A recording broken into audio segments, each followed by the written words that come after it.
Hi, I'm Meryl Streep, and in honor of the 25th anniversary of this wonderful organization, I'd like to read you 3 poems about poetry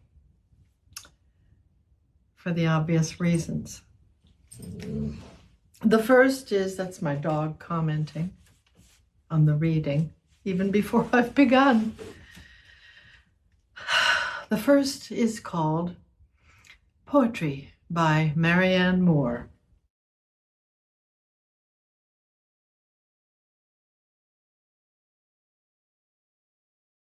I too dislike it. There are things that are important beyond all this fiddle. Reading it, however, with a perfect contempt for it, one discovers that there is, in it, after all, a place for the genuine. Hands that can grasp, eyes that can dilate, hair that can rise, if it must. These things are important, not because a high-sounding interpretation can be put upon them, but because they are useful. When they become so derivative as to become unintelligible, the same thing may be said for all of us, that we do not admire what we cannot understand. The bat holding on upside down or in quest of something to eat, elephants pushing, a wild horse taking a roll, a tireless wolf under a tree. The immovable critic twinkling his skin like a horse feeling a flea.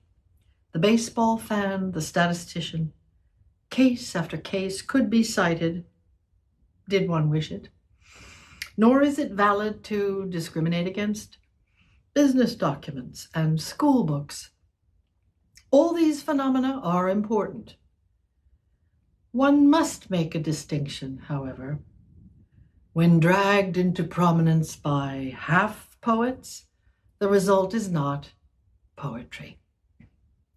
Nor till the autocrats among us can be literalists of the imagination, above insolence and triviality, and can present for inspection imaginary gardens with real toads in them, shall we have it.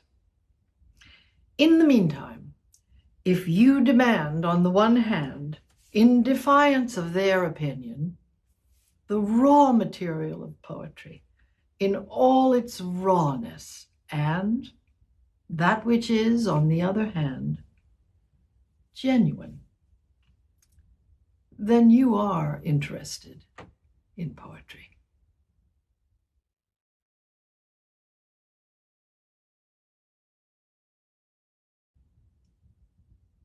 I am rejecting your request for a letter of rejection. One must reject everything in order to live. That may be true. But the rejected know another knowledge, that if they were not rejected, heaven would descend upon the earth in earthly dreams, and an infinite flowering of all living forms would form a silveresque film over our sordid history, which has adventitiously progressed through violent upheavals in reaction to rejection.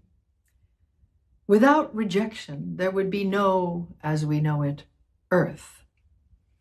What is our ball but a rejected stone flung from the mother lode?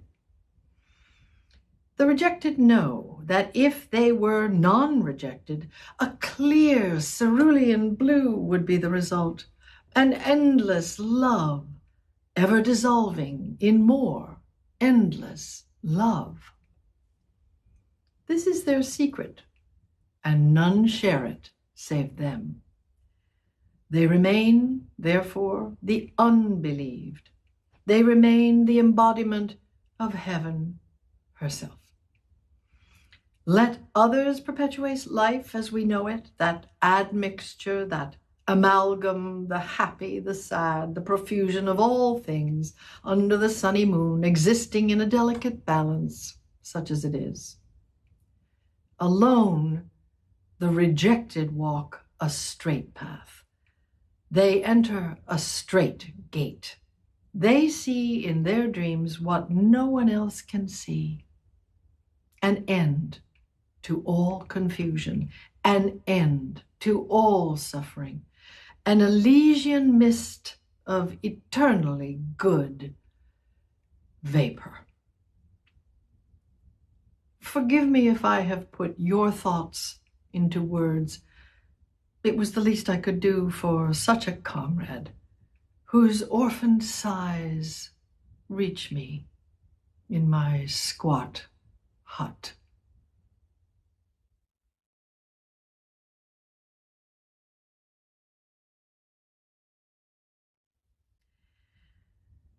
Take the eye out. But I love the eye, the steel eye-beam that my father sold. They poured the pig iron into the mold, and it fed out slowly, a bending jelly in the bath, and it hardened, Bessemer, blister, crucible, alloy. And he marketed it, and bought bourbon and cream of wheat, its curl of butter right in the middle of its forehead. He paid for our dresses with his metal sweat, sweet in the morning and sour in the evening. I love the eye, frail between its flitches, its hard ground and hard sky. It soars between them like the soul that rushes back and forth between the mother and father.